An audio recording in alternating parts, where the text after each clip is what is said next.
Okay, I'll just show you how to pair a mobile with a Bluetooth audio system in this Volvo. If we just click onto telephone, it's searching for a phone, but that's not here, so no phone connected. Connect with OK. So OK is the top green bit of this button. Click OK and it goes on to add phone. We now need to make sure that Bluetooth is switched on.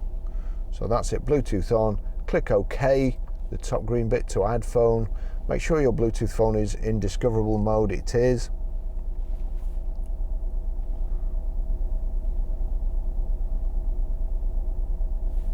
Search for devices with OK.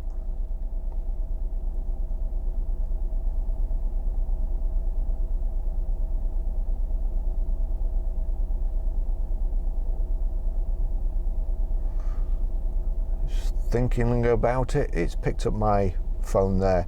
Right, now then, so I click connect device with OK, so OK again is the green bit at the top, OK. Enter following passcode in mobile. 6969, 6969, randomly generated number there. Click pair and allow your contacts and favorites to sync. Barry's iPhone 10 successfully paired, connecting. My Volvo car connected there, and it's connected on the dash too.